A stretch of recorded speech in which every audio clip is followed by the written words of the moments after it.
LFC Daytrippers, brought to you by bookmakers.com.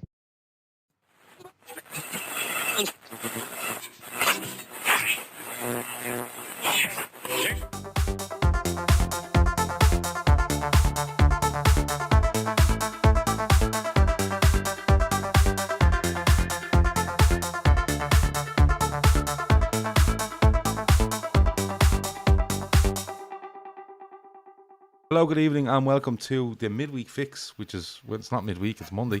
So it's the midweek fix from the LFC Daytrippers. We were going to be doing a winners and losers tonight, but Phil had an absolute breakdown in a WhatsApp group this morning and started showing all sorts of stuff to me about Liverpool. And I said, well, look, let's just talk about it at 10 o'clock tonight. And he said, okay. Phil, how are you? I haven't seen you in ages. Yeah, no, I was interested this morning. I've lost interest as the days gone on. Yeah. So I told you it was a Frank the Tank moment. It was like, hang on, I'm going to sort this all out, right? It was like an Eamon Dunphy moment, wasn't it? Where you just lost the plot for like 11 minutes and then it completely went out of your mind by the time lunchtime came. I have it all written down though. I have it all, and I actually have it. Like I can read it word for word if you like, or just shorten it for you a little bit. Can I disagree with myself as well tonight? Well, the chances are you might, because I go, this, and you go, no, I don't agree with that. And I go, but that's what you said.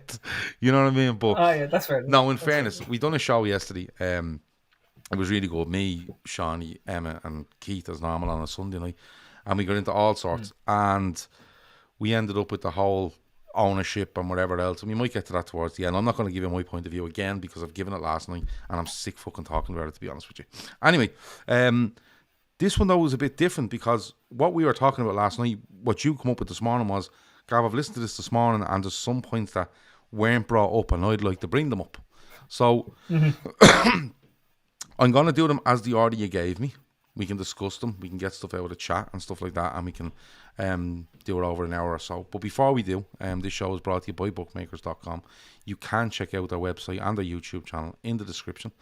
Check out their website. If you gamble, please gamble responsibly. But all the best offers for gambling and bookmakers and stuff is on there.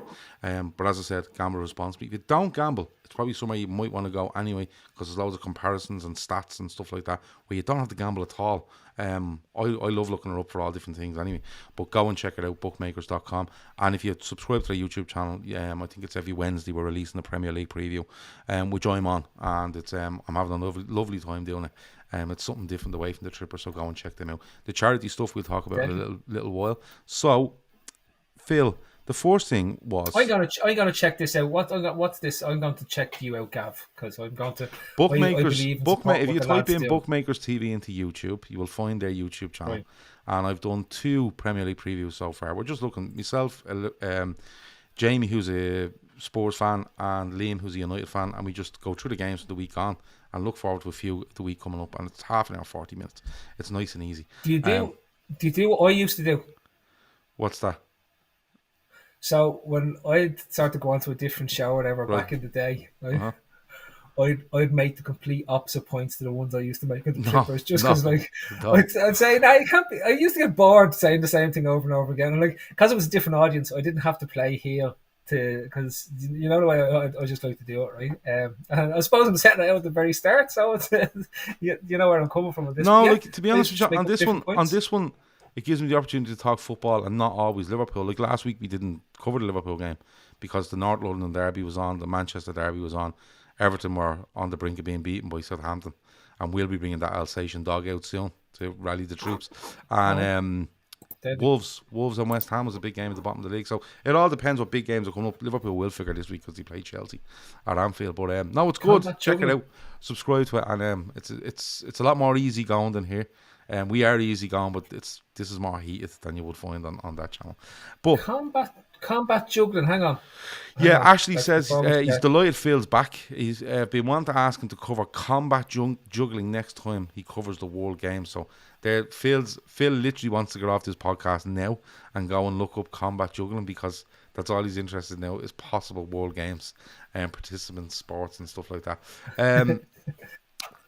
But if the lads want to know what I've been doing mainly in the last running, whatever amount of months it's been.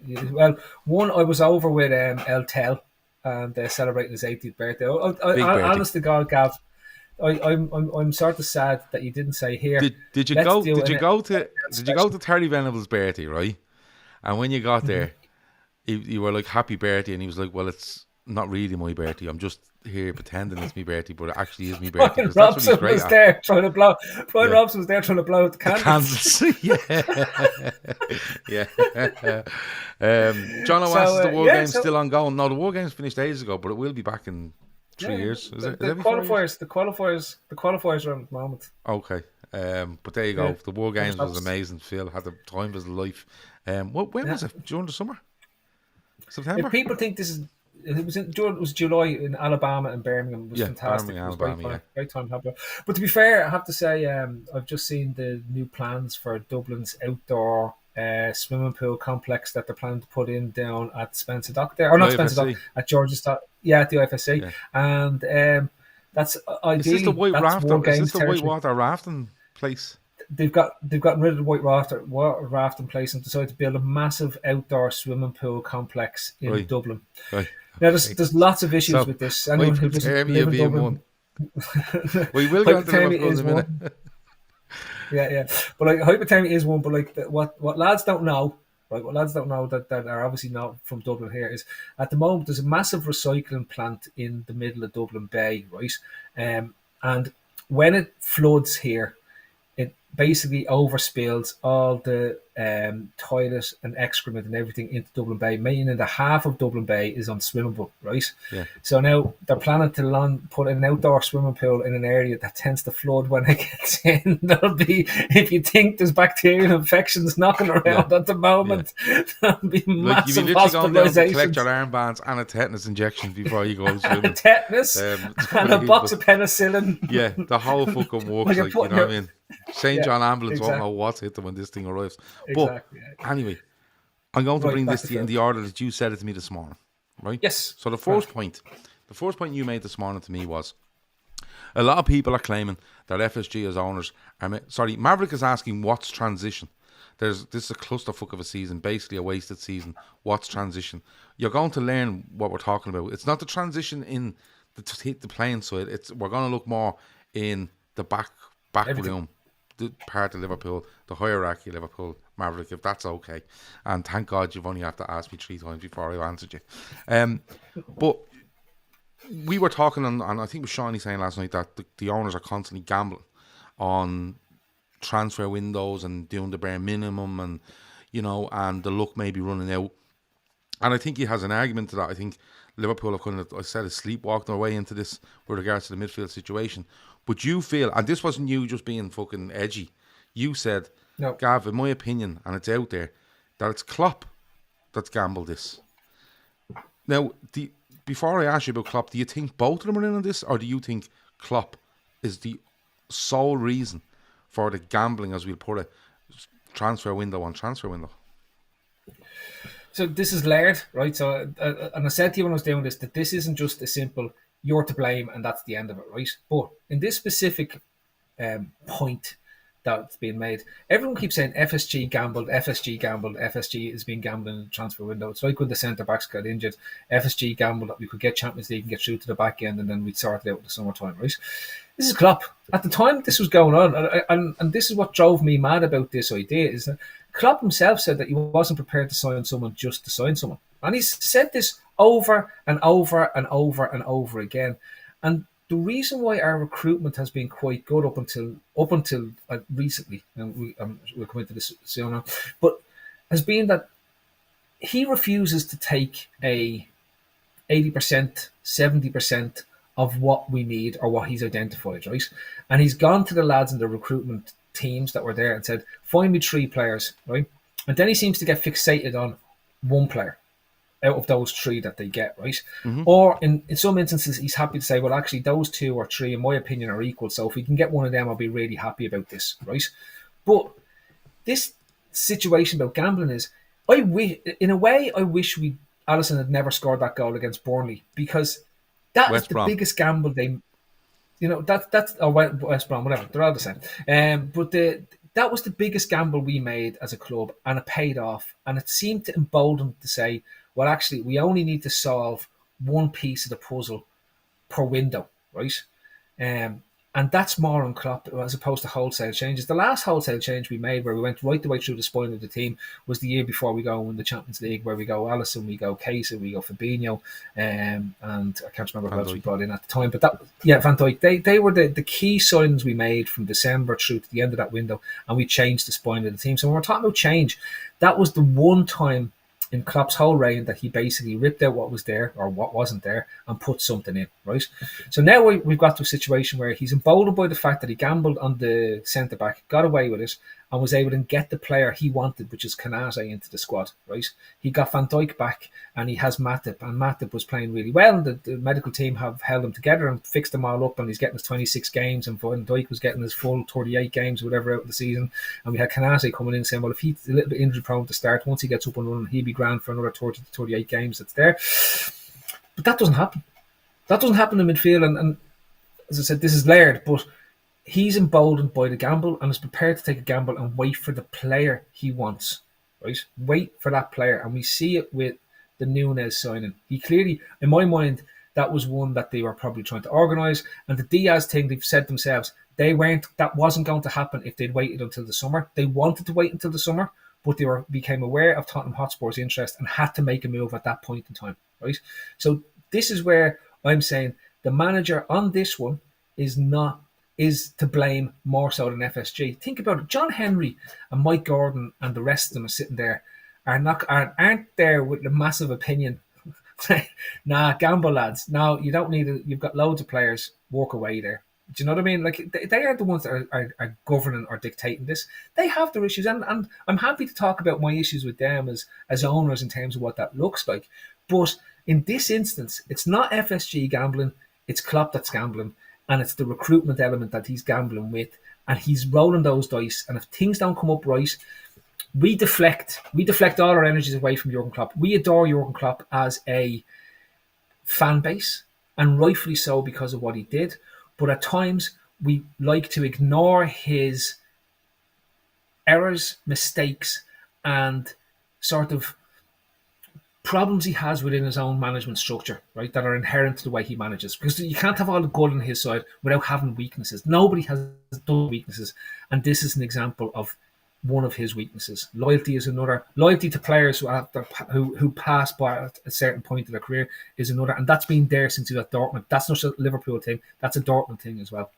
Sorry, I won't keep going. No, well, you see, I'm not going to tell you you're wrong, because the point I was making last night on the show is that, and I have to keep caveating everything I say with, please don't take this as a defence of FSG, because I'll keep saying it. If FSG have to leave this club for Liverpool to progress, fine, no fucking problem, right? So let me just start by saying that, because I get hounded by fucking people going, oh, you're this and you're that, and I'm kind of going, well, you don't listen completely to what's being said. I can't tell you you're wrong, because the point I was making last night was, nothing really comes out, Phil. Right? Mm-hmm. Now, and I'm not asking for Jurgen Klopp to turn around in a press. Like, he was asked again 40 seconds into a press conference today. The first question was about how were you feeling 2 days after that Brighton result, and he went on. And then the second question was, you have a lot of faith in the players within this squad. When do you feel the time will come? And I'm ad-libbing a little bit. When do you think the time will come when you'll have to look outside this squad, i.e. transfers, to sort this problem out? And he just went, is there a language barrier here? I keep answering this every week, right? Now, my point was, I'm not asking for him to come out and go, listen, I want fucking Jude Bellingham, this and this, and the owners won't get me him, right? And blow a fucking hole in the whole thing. I'm not asking him to do that. I'd actually, a little bit of frustration somewhere towards what he has, I think will be okay. Because then we have something to work off. Right now, you're sitting there and you feel that Klopp has done that.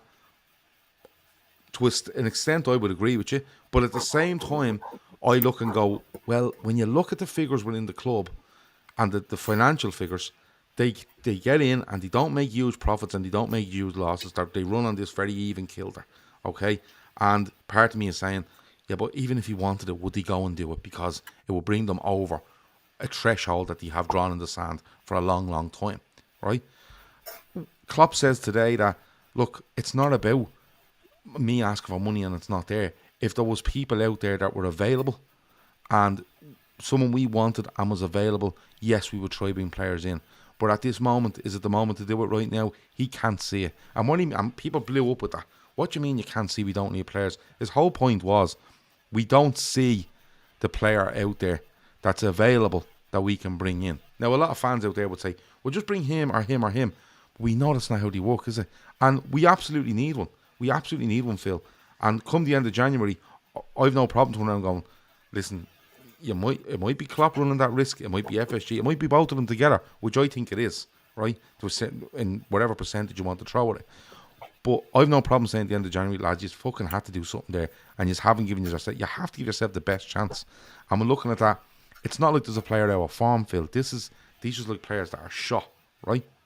But we can debate that, because and the reason why I say that, right, is yes, they're shot, right, and I mean, but I don't think they're shot as in they're done. Right, I can't, because the Fabinho thing is the one that I keep coming back to. If it was just Henderson or Thiago, I'd say, yeah, these lads are well into their 30s. There's an issue here, it's just legs and etc. etc. But yeah, we're paying the ultimate price for having the season we had last year and not capitalising on the 4 trophies. And everyone was wondering what's the impact. I think there was a mention last night that the fall off had happened before. And I remember when we talked about it, was they going, we were just about scraping the results from the end of March. We could get up for the big games, and by the time we got to that Real Madrid final, those legs were gone. And they were gone at that point in time, right? So I come back to this again, Gav, right? That's the manager. That's the recruitment team. They knew this. They gambled that the squad and the players that they had in that squad will be able to go again for the following season, will be able to get the energy levels, be fatigued, natural fatigue. And this comes on, I suppose this feeds into that second point I made about the whole recruitment team working the notice period, right? And sorry, one last thing on it. Eunice says, was Arthur Mello the right player? And that's a great point, because if the manager and the club are telling you it's the right player they need and and available and stuff like that. Now, was Arthur Mello available? Yes. Was he the right player for Liverpool? I don't think so. I don't think he's a bad player. I think he's a really, really good player. But reliability is killing Liverpool, and this fella's just not reliable. Okay. And that's a good point, because they go and sign him and you're kind of going, the right player thing doesn't really wash here. Do you know what I mean? Like, don't get me wrong. If he turned around at the end of last summer and said, look, and he comes out and he says, look, I didn't think we needed a midfielder. A lot of people did. Maybe those people are probably right. And turned around and signed Enzo Fernandez or Moses Caicedo or Jude Bellingham. And he just went, bang, we're fucking doing it, forget it. We have to. You kind of go, yeah, you pay more heed to the whole right player available sort of thing. But the Arthur Mello thing throws it in there. And that's why I just love some smidgen of clarity on it. But it brings you on to the second one, because you've just said it there and you're right. The departure of Michael Edwards, the arrival of Julian Ward, yeah. he's now on notice that he's leaving. The impact it's had on the recruitment. Because these were a well-oiled machine that were given plenty of credit. They were building statues of Michael Edwards, in jest. Yep. But that's the sort of word that was being used around them. And now... Rightfully so. Gav, what everyone's giving out about, right? And what's coming out more and more in the press at the moment is that Klopp has a much bigger say in transfers that's going on at the moment, right? And I'd argue we're into our worst run of transfers that we've made in terms of success in this whole Klopp reign. And I think it's been progressively getting worse since Edwards has made the decision to step away from the club. And I think it's natural. We come on to it. You've got the whole recruitment team there. And I go back to the idea that last summer, they knew that this team, including James Milner, had put in more games, more minutes on a pitch than any other team in Europe, right? And their answer to what this team needed, considering the way we're playing, the way we like to play, the answer to that was to bring in a centre forward to replace Sadio Mane in a different manner and try transition to a different style of play. Okay, and that they believed that the midfield would be capable of going again for a full season, knowing full well that there was a World Cup on in the middle of all this, right? And if Jurgen Klopp is at the very top, that allows that, and we give him all the praise for all the trophies that we do and all the runs that we have, then he's also at the very top when you have to question the decision. if us as a fan base are looking at it saying that was probably going to be an issue at some point during the season, which had a World Cup in the middle of it that's never happened before, then, I come back to it. Where the joined up, the whole picture, the whole jigsaw started to unravel at the point that we had this gap or vacuum at the very top, which was Edwards and Klopp, right? So if you take them as a tandem, once Edwards decides to step away, I truly believe there's been a vacuum there, and we were praising Ward for bringing in Diaz and Nunes. A lot of people. But Ward works alongside Michael Edwards for the last year. Yeah. And I've no issue with the Darwin Nunes thing, because at the end of the day, Firmino had a year left on his deal. You had Origi leaving the club, and Minamino leaving the club. You had Jota had the odd injury, and it's come to pass there as well. So Darwin Nunes made sense. I think it was completely separate to what he should have done elsewhere. But is that part of the joined up thinking that wasn't there? I just don't know, and it just seems to me when you start looking at the other changes that are happening behind the scenes, I keep going back to there was a guy, it was a very important guy who went, I think, in May, just after, before after, it was the guy who was the head of elite. We were talking about it earlier on. The guy who was the head of the elite performance and recovery or something like that. But he went to Newcastle, and I've had this thing in my head ever since the Saudi lads got into Newcastle that I'd be amazed if at some point one of those big nation states don't go all out to bring in Edwards for what he did and what he was recognised as. Because remember, we were seen as this model of amazingness to how to reform transfers, recruitment, identify young talent in different places, and not really worry. Like, you don't have to spend billions and billions and billions because you have this fantastically driven model that sits underneath, and you get the right manager in and everyone works together, and it's all a fantastic system that's in place, right? And this fellow's already at Newcastle, and I just keep looking at it, and it's getting bigger and bigger and bigger. I mean, that we have these guys. We had Ward, who was Edwards' right hand man, resigns out of the blue, right? You have Graham then, who quickly follows, who was the guy that was there for 10 years with Edwards, that was there and was heading up the stats department. And I'm not the doom and gloomers that I've seen on there saying this is terrible, it's a brain drain, right? But again, it's a level of transition. And I suppose this was driving my key point around it. Everyone keeps talking about the transition of the pitch and the transition of the players, and that we need to change this and we need to change that.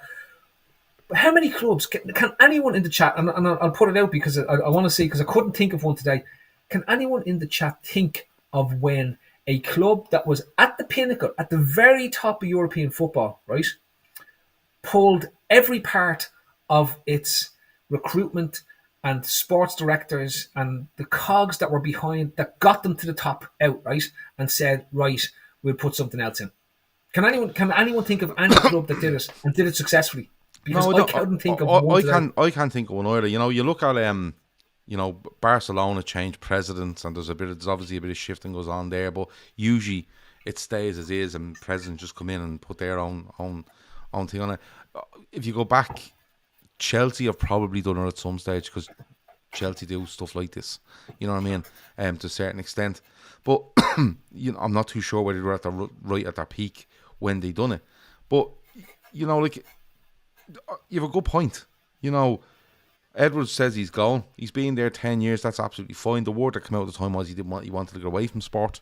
He wanted to go and do something else. Julian Ward was going to shadow him more or less for the last year and then take over. But then we learned within what, a couple of months, that Julian Ward is now on notice and he leave in May.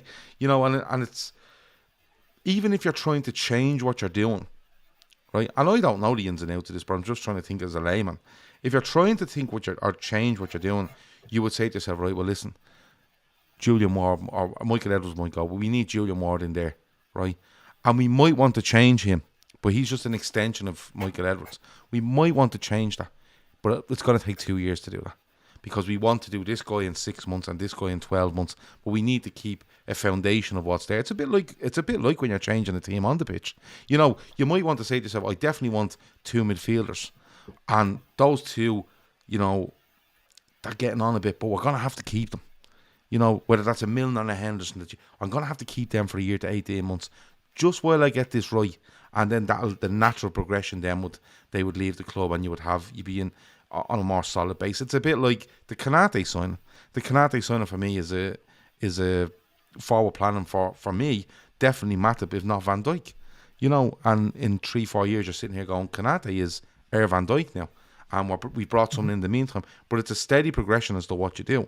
And I think that's where fans get frustrated by it, Phil. And yes, it bleeds down. And I think you're very you're well entitled to bring this forward, because, you know, and there's some bits I'll agree and some bits I won't. But you have to have a steady progression. And if fans are getting frustrated because they're not seeing that, particularly in midfield, right? Now, I don't think 1-2 midfielders will fix everything in this team. I think you probably have to go back there and look at Klopp might need to make decisions quicker. This fella might need to, whatever recruitment they have, if they don't want it the way it was with Edwards, and it can't be the way they envisage it now, they have to find a middle ground there somewhere to make it right. You know, and maybe from the top it's bled down and that's where we're left with midfield, but it still comes back to me where you're sitting here going, I don't know if it's Klopp, and I don't know if it's fucking FSG, and I don't know if it's anyone in between, but it's a fair point, and not maybe a fair assumption to say, well, all this all this unrest within it can't help. No, I think sorry, I disagree there, because yes, it is Klopp. Yes, it is the recruitment team. And yes, FSG are complicit, because they should have, when they decided to resign, letting fellas work out the notice.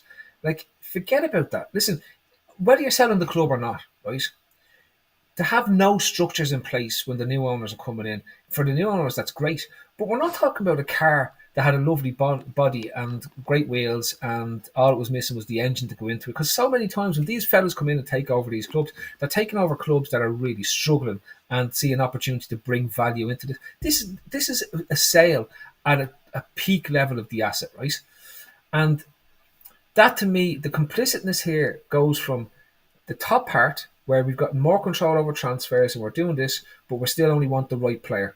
Well, how can you identify the right player when the rest of the lads are sitting there Googling holiday in Thailand, off to Ibiza next May? What? Oh yeah, hang on, I'm just downloading this one because when I go to Newcastle, I'm going to need a list of the lads that I need for centre midfield and all that type of stuff. This is crazy. There's not a sport in the world where if your recruitment team are moving on, that you let them see out the notice period, and then when you're trying to build or rebuild or transition or whatever you're trying to do in terms of replace players that's going on, because all the knowledge they're going to take with them, they have it. And then what's their interest? What is their interest? If they're saying, what is their interest in getting the right setup into the club outside of some level of, well, you know, they'll still be clued in until the day they go. You think about anyone that's there, right? You think about anyone that's there, anyone that moves jobs. At some point, mentally, you check out before you move. Correct. Right? That's just natural. That's human nature. So I don't think having these guys here are helping in any way, shape or form. And also, it goes back to the idea, if Klopp is such a stubborn man that he only wants the player that he wants, right? Okay. Who's going to challenge him?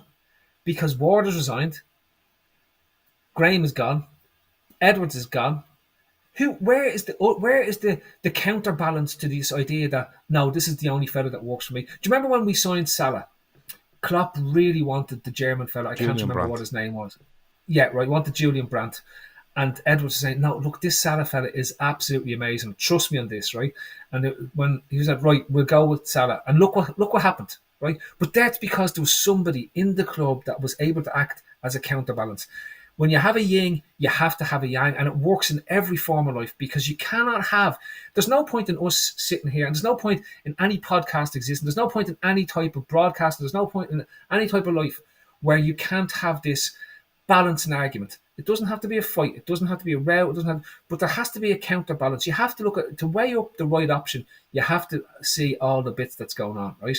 And for me, I'm looking at it saying, okay, here we go. Let's look at this as in totality. We're transitioning this whole inside of the club part, where we're trying to transition on the pitch. This is ripe. Before a ball was even kicked, this was ripe for an absolute disaster of a season, right? And it's been heading that direction since, unfortunately, April time last year, when the players themselves, once those players got ran into the ground, pursuing greatness. And who doesn't want the team to pursue greatness? We want that team to pursue greatness every single season, right? Once that happens, and you have this vacuum that's going on across the very top part of the club, where the decisions are made that keeps this team ticking and keeps this thing on the tracks, then you don't even get out of the station before it gets derailed. And that's what's happened this season. This has really happened before we even get on to talking about anything else. He makes like when you're talking to me, I'm visioning there nearly like, you know, this fella's switched off. You know, is Klopp trying to take more influence on how they come to that decision with regards to players? Are FSG quite happy sitting there going, if there's a bit of not sure about this, not sure about that, we're okay with that because it means that we don't have to sanction whatever, right? And you can make arguments around all that because I keep going back to it. We don't fuck all, right? We're just throwing things out there and seeing what happens. But I get what you're saying with regards to the yin and the yang and the balance and stuff like that. And you know, it is a bad move. Like, it's starting to look like one where you try move all these moving pieces and you try service them all at the one time. And, you know, has Klopp got frustrated with, I need this, I need that? Not with FSG, but with the recruitment team going, I need this and I need that. But this, like you said, this fella's over here looking up fucking Airbnbs in Munich because he knows he's heading off for a week, you know. And again, that could be absolute pie in the sky, but because we know nothing, it's out there, you know. But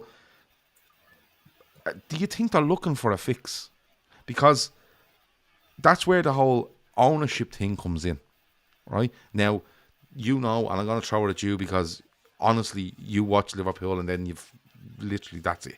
You watch them and, you know, you don't really pay much attention after that. But you've had stuff around minority stakes, majority stakes, full sale, no sale. You know, invest the stake to come in, that's where you're going to get your investment to redo this. And then you've had the arguments, well, these are leaving because there's going to be a new owner and they want their own men in, but nobody's kind of there. Like, where are you on that? Because honestly, Phil, the club is fairly watertight in what's said. Now, there's an awful lot of stuff online today saying that Michael Edwards has gone to his friends in the press and thrown a few bombs out there, and the press are running with them. I haven't seen them. I'm gonna be honest. I think they're talking about the Miguel Delaney article that's out there this evening. It's an interesting read because it sort of puts more into this that we're talking about, where there's this power vacuum now at the top, where things are starting to creep up, and potentially this is where the whole sort of he's been gradually getting more control over the transfers and Sorry, I things did like see that. one mention of the Miguel Delaney thing. It was someone messaged me earlier and said Miguel is saying this and this, has known it since 6 months ago, but it's just decided to tell us in January. So, but I will have to go and read it. In fairness, I'm not a big fan of Miguel Delaney, but I will go and read it, unless it's behind the paywall, which I fucking definitely won't. But you know, I'll give him. I'll read it without making massive comments on it. But do you think there's a fix, Phil? Because no, that's the wrong question. There is a fix. There's always a fix to everything. But where do you think the outlook is here? Because our FSG looking going, we're selling this. You know, it'll be gone in 6 months. It doesn't make a difference what we do in January. It'll be gone in 6 months. We're going to get our money anyway. The talk is there's offers on the table. Qatar was thrown around. But do you think they're working on a fix? Do you think there's been a bit of a power grab from different people here, and we're just, this is what we've ended up with?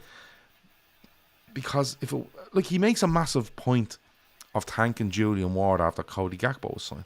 You know, the first thing he says is, big shout out to Julian Ward and for getting this done and putting so much work in, and it's brilliant. And I'm kind of going, is he trying to be nice to him? Has he kind of done the dirt somewhere on Julian Ward and he's just trying to be nice before he leaves? Where do you think this goes? Red Steve was just asking, where's the green white cover gone? It's right here, look. Oh yeah, it doesn't look green anymore. It looks like you might have damp in the room or something. No, this was in the studio for years, so okay. It's now sort of, it's got patches. It's more of a Norwich white cover than it is. John asked Gav, you don't like Irish man Miguel Delaney. I wouldn't. I've kind of clashed him a few times in chats on social media, and some of his stuff I read, I kind of go, it's a bit bizarre, you know. But some of his stuff is really good. Like, don't get me wrong. So I'd rather read the article before I make any comment on the article. It was just someone sent me a message earlier saying he's known all this stuff 6 months, but he's only telling you now. It's a bit mad, but go on. Let's take this fix. Let's take this fix in stages, right? Because I think there's a bit like that. This isn't just it's not just sign 2 midfielders and everything in the world gets better, okay? Because it doesn't, and we know that Klopp's methods and his methodologies in terms of how he plays, the midfield is probably the hardest place for you to go in straight away and make an impact because of the way he wants the team to play and how he sets the team up and all that type of stuff, right? So, let's take the first bit. How do we get through to the end of the season on the pitch? Forget everything else, right? And for me, the answer it goes back to that disaster season when Alisson scores, right, where we end up finishing third. Yeah, that to me the answer goes back to this. And only when the injuries piled up sufficiently did we get to the right answer, right? And I'm hoping that Klopp can get to the right answer without needing injuries to get him there, okay? And the answer here is not to keep flogging the lads who are banjaxed, right? You can use one of those 3, but do you know who you flog? You throw in the kids. You put in the Keith said this last night. I know. Keith's point to this. I was jumping up and down. Because his point to this last night was, it's not working. Teams are identifying that we're lacking in energy, right? May not. Maybe Elliot doesn't work in a 3-man midfield, but he might work if you put 2 behind him and put him in a 10. And it might reduce his responsibilities, and that's good. But I know where you're going with this. Just get legs in the team, regardless of what it is. It's not just legs, Gav. It's going back to the idea. So, 2021, had injuries not happened, Henderson and Fabinho would have played at centre back for the remainder of the season, right, until the injuries started clearing up at centre back, right? But they don't, right? We signed the Greek fella who was awful in the end, right? Kospaptopoulos, remember him, right? And he played against Leicester and fell over and then sort of scored an og and all that type of stuff. No, hold on. Who are you talking about? The Greek fella. Kabak. Yeah, whatever. He's not Greek. Him. Yeah, he is. No, he's not. Right. You're thinking of the fella that's played for us in 2010. No, I'm thinking the fella that we thought. No, do you know, I keep getting confused with Kabak. And do you remember your man, Pastas, that turned up at a Fulham game and we thought we were going to sign him and then we didn't sign him. Do you remember that one? Oh, yes. And he ended up signing with Arsenal at one stage. Oh, yeah, no, he was at Arsenal and we think we were going to take him. Yeah, I remember him. Yeah, go on. No, he was, sorry, forget that, right? But in my mind, right, so stop playing, and this is going to light things up, right? But stop playing Keita. Keita is talent, but look, stop playing. There's no point. You're not going to offer him a new contract. I would go against you on that. I get why you'd go against me. I don't care. We could have an argument, but no, because and the reason why it is he doesn't have the stomach for the fight. He's a good time guy. In terms of when things are going right, he's a great player to have on the pitch. When things are going wrong, he'll just turn off, right? So for me, that's where I think I don't see the value in it. But if we put Bajcetic, we have Curtis Jones, we have these kids, okay, who can give you the hunger. You talk about legs, not just legs, it's the hunger as well to become part of this next generation, of next evolution of the Liverpool team. And I do agree with changing the formation a bit. I think we should. I think we have the right players to do a 4-2-3-1. And interestingly, I'd put Salah as the one at the very top. And we've seen him play through the centre before, right? But it still allows you to have that tactical flexibility of the 3 lads behind them being any combination of Gakpo, Elliott, Carvalho, whoever's available, that you don't nail them down to specific positions as such. They can all rotate and Salah can drop out and still have players going. And it just gives you that bit that's going on. And then the 2 in midfield, you get somebody with the tactical mouse that you need to play with one of the younger fellas. And this is the whole idea, is that this generates the freshness. You don't need to sign someone. You just what you're doing is regenerating that buzz within the squad itself. You're putting your arms around the kids that have been coming on with you and with the League Cup sides and all this type of stuff and saying, you can do this. This is the opportunity. This is how Trent got into our team. This is how Nat Phillips has managed to stay at the club for the amount of times he is and keep putting the things there and bring them in and bring them and bring them and bring them and bring them through in terms of what's there.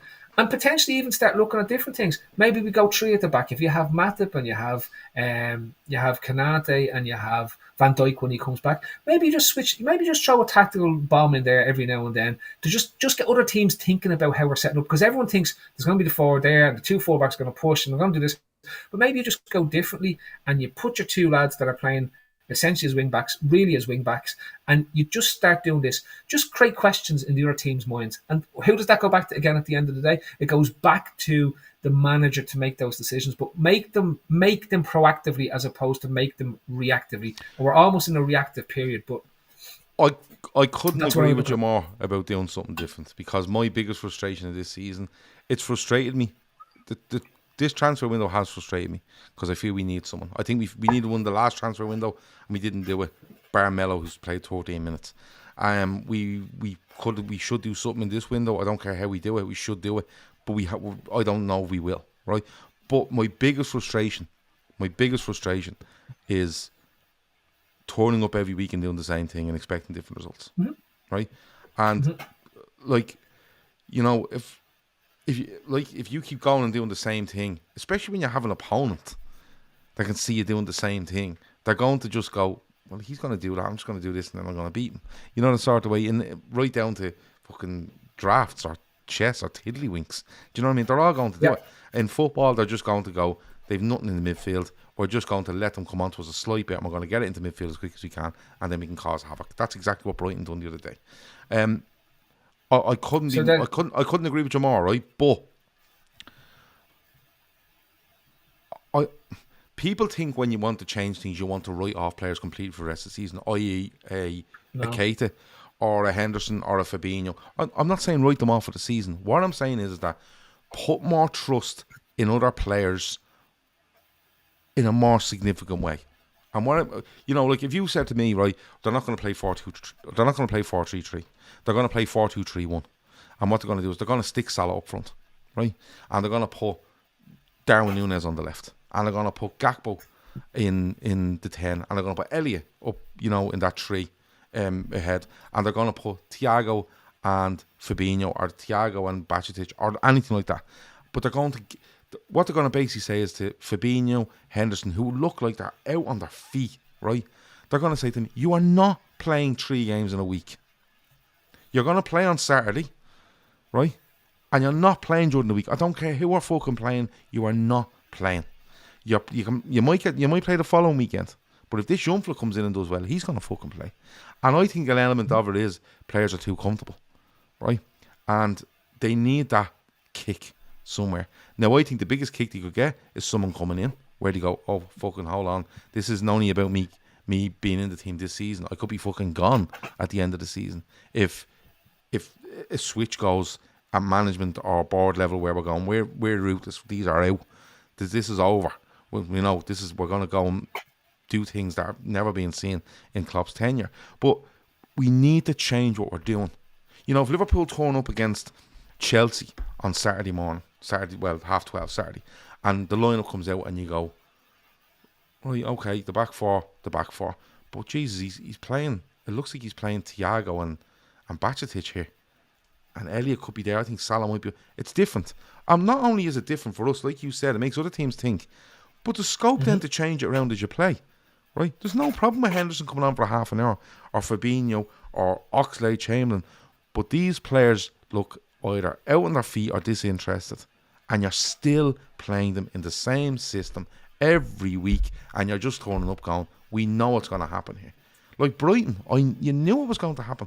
They were going to turn up, they were going to probably try to be a bit more solid, but they couldn't help themselves in going and trying to press in some way, Brighton. Then they got eaten alive. And they were eaten alive. Gav, the other side of this is it just infuses that enthusiasm throughout the fan base.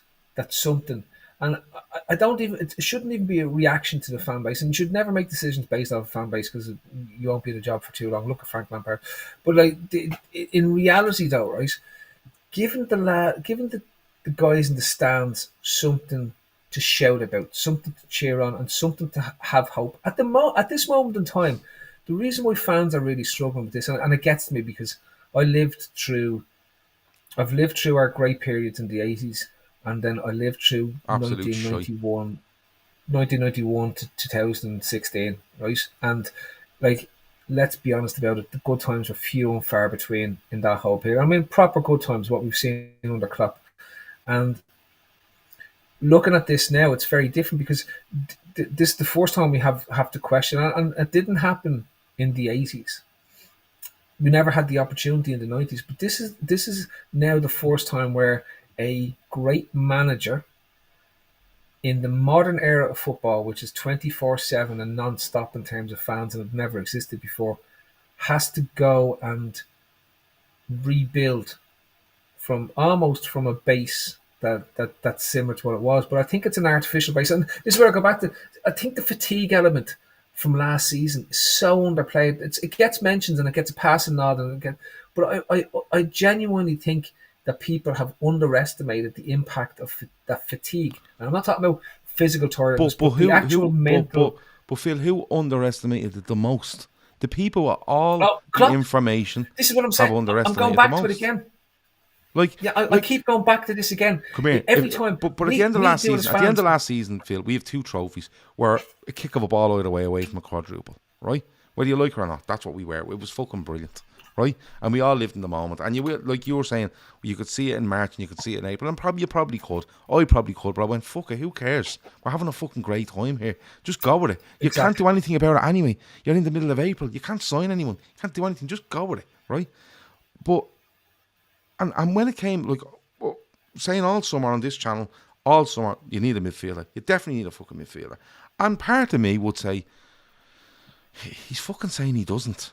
You know, and he has it all in front of him. He has all the analytics in front of him. They're in the red zone. They fucking things attached to them all the time. They're sticking things in their fucking ear when they turn up at the access centre straight after pre-season. You know, when they're starting pre-season. They have everything in front of them, all the information.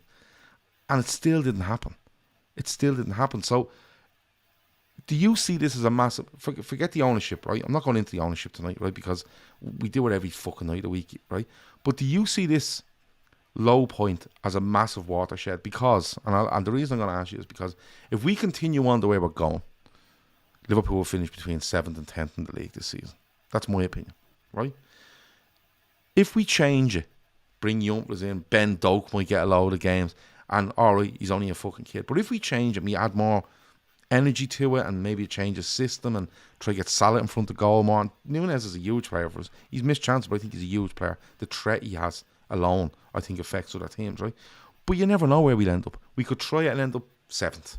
We could try it and end up 10th. We could try it and end up 3rd. We don't know. But is this a massive time now? Because, Phil, as we sit here, right, we have the ownership thing. We have Klopp, who only has 3 seasons after this one, right? You have the recruitment. You have the Edwards/Julian Ward role. There's so much in the air at the moment. Is it going to take where they turn around, they come together? And I said the players and managers have to come together last night. But where the people that are still there or will be still there following the end of the season have to get together and go, listen, this is what we have to do. This is how it has to be done. And so be it. Because there's no point in just trudging along here. Let's just make it a fucking big decision and a big change, and whether that includes a sale of the club, this is what we're going to have to go for. Look, every moment in micro sense looks like a watershed moment. Every defeat feels like the world is collapsing on top of you, right?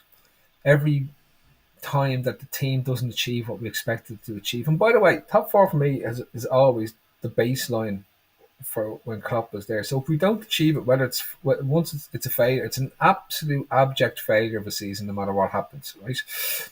But in terms of what they gave us last season, if I'd said to you last season, I think I might have said it on the podcast at one stage last season, if we go all the way and do everything, but we don't win the league, but we end up finishing 7th or 8th next season, would you still do it? And everyone, to a man, to an absolute person, bar some lunatics that don't deserve any air, but would say yes. What was the ultimatum? What was the? So we do what we did last season, right? But you finished 10th this season. There isn't a single person who's a Liverpool fan Oh, that so wouldn't have you're done. saying like if you go at it last season, you don't know what the results are of the league and the European Cup, but we finished 10th. Yeah, of course you do. Yeah, because look, at the end of the day, if teams But we all live in exist the moment, Phil. to, We all live in the I moment. So know last year, there's you know, last season, I'm like that. You're on a roll and you're like, who fucking cares? Just keep playing football and we see where we end up. Disappointed, yeah. And this season, there's disappointment, there's frustration, there's frustration at loads of different things.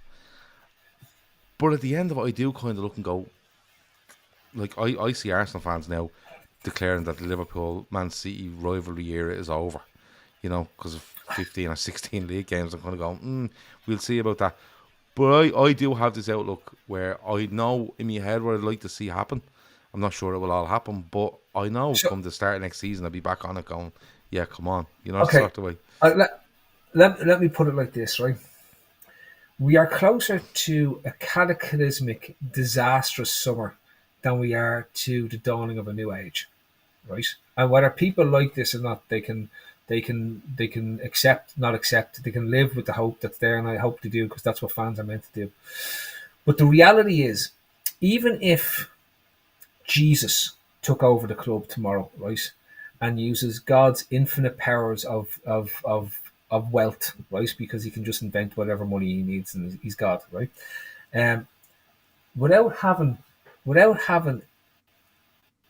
the right people in the right places in the recruitment side, will mean you will still have significant gaps when it comes to the recruitments that you need to make over the course of the summer.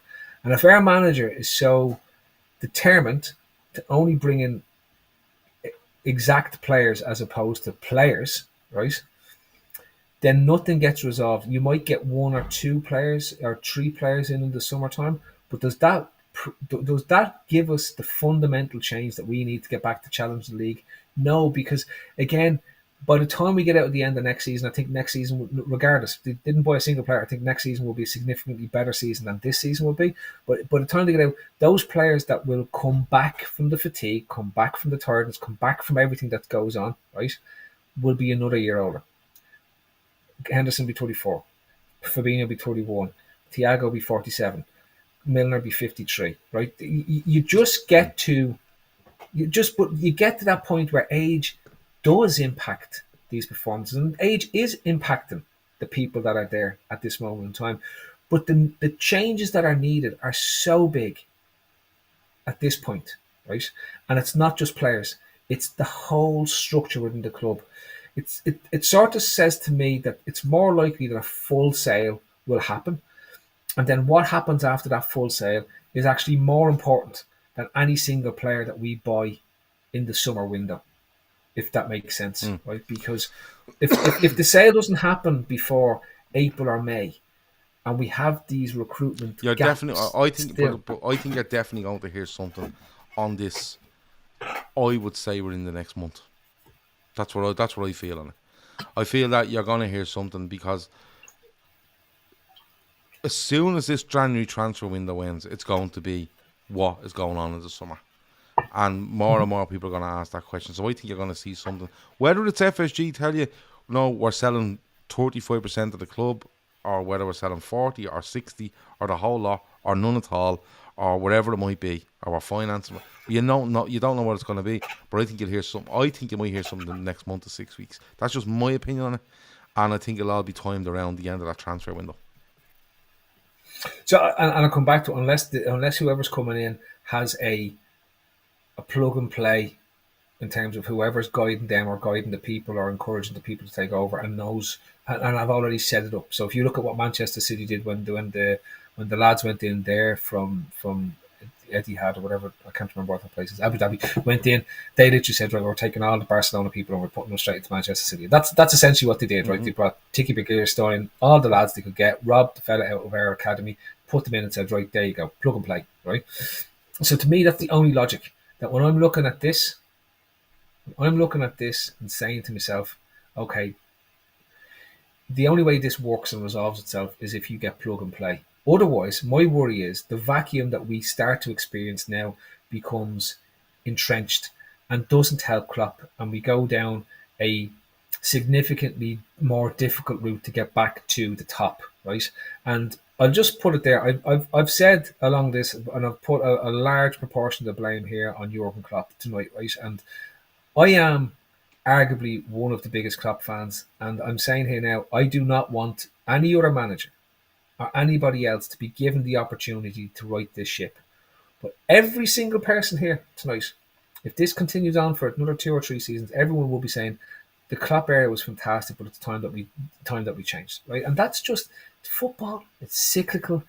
And when I look at Jurgen Klopp, the season he took out, or the time he took out from the time he was at Dortmund to when he came, he even changed his own philosophies and came with a fresher idea of how he wanted to play his style of football at Liverpool when he got here. It wasn't the same as what he had at Dortmund. It was a different version of what he had there. And sometimes go back, rest is as good as whatever the saying is, right? But I just hope that he is given the opportunity to do this, and that he has the right counterbalances in place to enable him to do it, so that he can realise the continued success he's had for the last 7 to 8 years at the club and get us back there. It's such a big task. The counterbalance remains to be seen what it is, whether that's people that are brought in to replace the likes of Julian Ward and Ian Graham and whoever, or new owners that come in and go, listen, what you say goes, because they whoever comes in, whoever comes in is going to have a colossal amount of money. We know this, you know what I mean? Because you're just not making money out of Liverpool Football Club from this stage on. You're not buying a club for £4 billion and making money on it, unless there's a Super League down the road where you're getting 300 million a year to play in it, and then your asset really goes up. But as things stand, you're not making money on Liverpool, because you would have to take in what you take in. You'd have to put more money on top, and in order to do that, you would be spending your own money every year to fund Liverpool. So I suppose the balancing act, or the yin and yang, as you touched on earlier, is either going to be them all getting together, and they probably have, we don't know, and said, right, we're going to have to bring in this person, this person, this person, in these 3 positions, okay? These 3 positions, we're going to have to bring these people in to work alongside Jurgen Klopp, who's absolutely behind it, and we're going to do that by the end of this season. We're going to start fresh. Or somebody comes in and says, don't worry about all that. Money's not an object. What you say goes, and you go ahead and you make the decisions on it. Couple of things coming out. Antico says Paul Joyce has reported Liverpool do want Jude Bellingham and Toyes Nunes off Wolves. Eunice is very. Does he make excited. wine? Who? Matthews Rosé. Who? Your man off Wolves, Matthews Rosé. No, Matthias Nunes. Matthews Rosé wine. Eunice is really excited. Portuguese wine. Eunice is really excited, but look, I think it's been really interesting, because we do look on the pitch an awful lot. We do look at just Klopp, and we look at FSG, and in fairness, we've covered what you've spoken about a little bit over the last while with people leaving and what does it mean and stuff like that. But to sit down tonight and talk about it, I think it's been really, really good.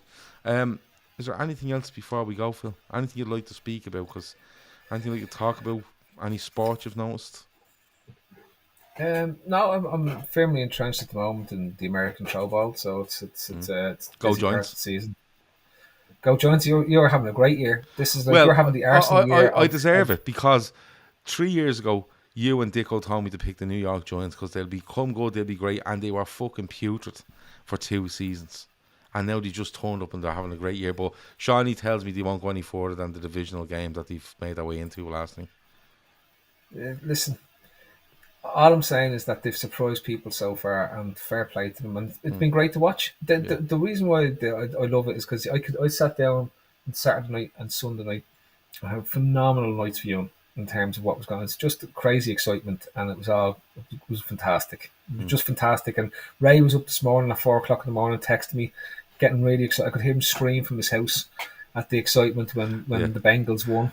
Yeah. And I was like, there going, that's great. So it's just phenomenal stuff.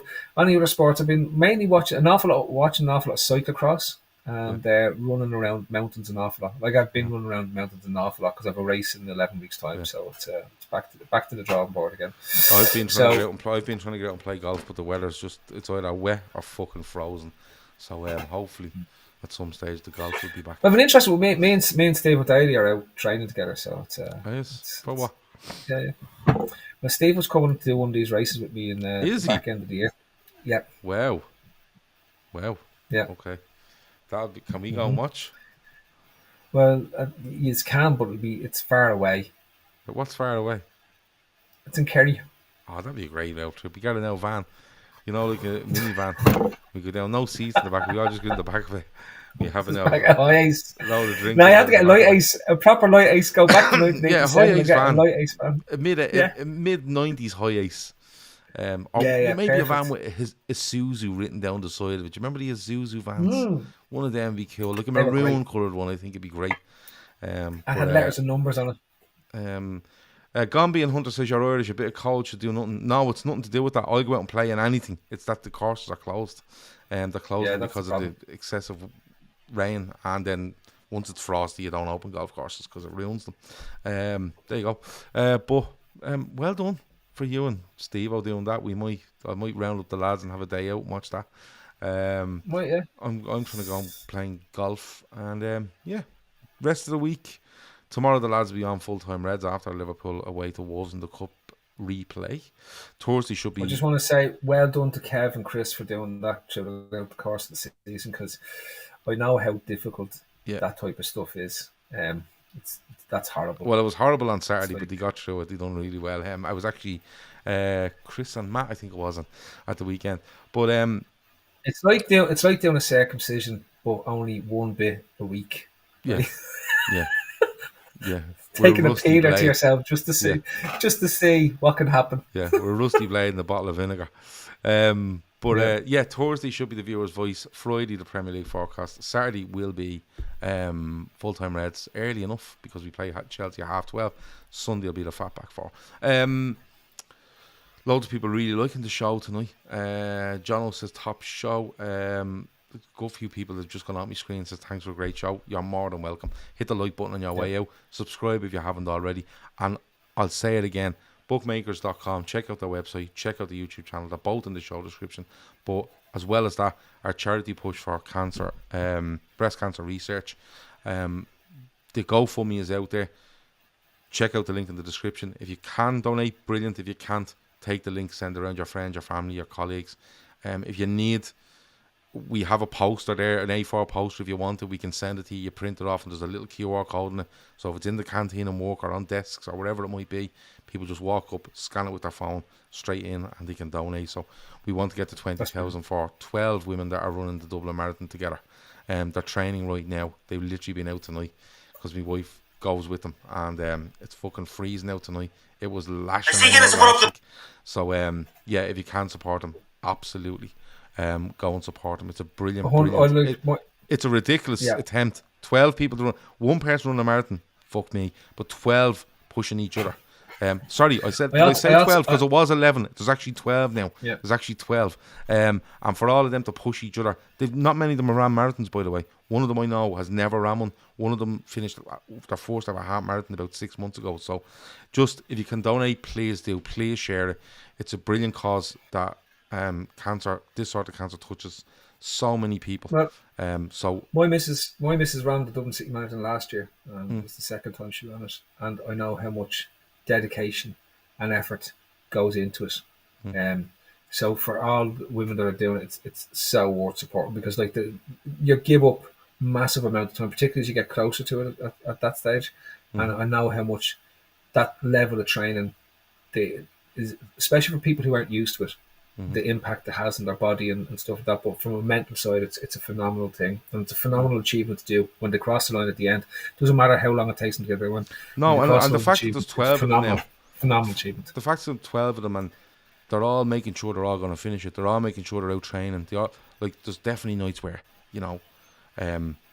one girl might want to go, or I'm fucking tired, I was walking. So to get them all, and they're making sure every night they've trained, they're all out doing it, no matter how tired they are, whatever, or what the weather's like, they're all going and doing it. So I think it's a very, very worthy cause. Not only for them to show them you're supporting them by donating, but the money that'll go towards breast cancer research is huge. That has been the midweek fix of a Monday. As I said, there's loads of content coming throughout the week. We're trying our best to clip up these shows a little bit and throw them out on social media for people to get an idea of the show. So if you see them, share them around as well. And maybe if you're watching this show and you're listening and you come across the clip, you might go, oh yeah, I forgot he said that, because that happens all the time. I forget that the lad said it, and I'm fucking doing the clips about half an hour later. So go and check them out as well. That's it. Talk to you in a bit. Over and out.